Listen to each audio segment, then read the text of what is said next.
Okay, we are going to take a look at opacity and using that with our Google image.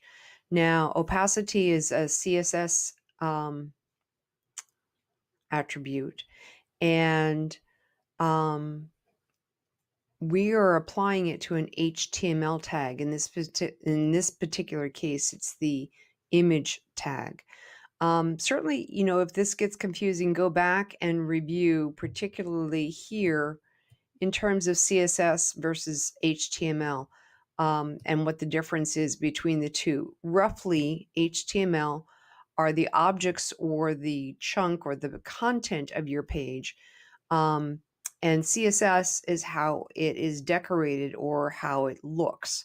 Um, Lots of theory behind that. So what I'm going to do here is I'm under W3 W3 schools, and I'm under the CSS opacity area, and that's under the basic CSS tutorial. And I've got a link to this in your instructional area. And I'm just going to show you this very first one in terms of straightforward opacity. Here is the image itself, but it's got the different values of opacity. Opacity goes from 0 to 1 here. So I can go ahead and click on try it yourself. And here is the actual style piece here, right? So it's saying opacity is 0.5. I can even run that down to say 2 for grins. And I can see that it's much lighter here. Now I can also use this same combination with our Google image. There's the hyperlink there. And over here, all I need to do is replace that and run that. And there's my image as an opaque image. So what if I, pump it up to 0.7, it's a little bit better. And of course, if I take it all the way to 1, it's going to come back with the original.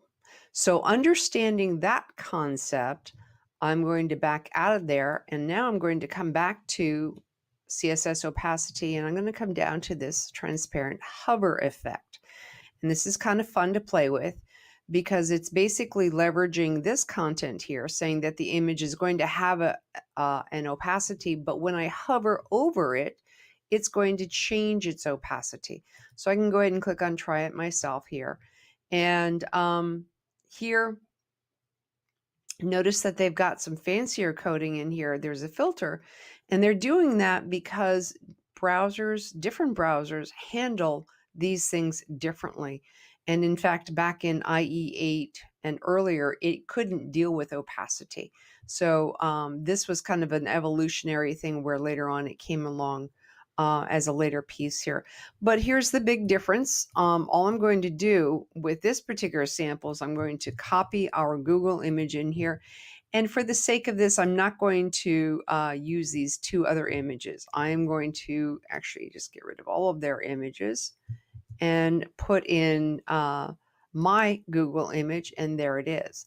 So you can already see that as soon as it's in there, its opacity is 0.5. And if I wanted to do this down to say 0.2 and an opacity of 20, that goes from 0 to 100 there. I can click on run there. And so now it's much lighter. And when I hover on top of it, it's much darker. And finally, of course, in order to drop this into my Google Sites, I'm going to copy that code. I've already set up a page here, advanced CSS opacity. I've put in a little title here. This time I can actually get a little bit fancier in this, depending on how I want to do that. Sorry about that. That was not what I wanted to do. I wanted to go to my embed code, paste it, click on next. It's going to think about that. Go ahead and click on insert. And this time I'm going to chunk it over here. Now, the thing you need to know with opacity is that it is a live effect, meaning that it's only going to work while it's in the browser, actually in the true running browser, which means that right now, as part of our preview, we're not going to see it. So I'm going to have to click on publish, and I'm going to go to view published site. And now there it is as an opaque image, but as I hover over it, it becomes a full original image. Now it's got this scroll bar here because I didn't put the height of this in there correctly. I could go back and indicate here.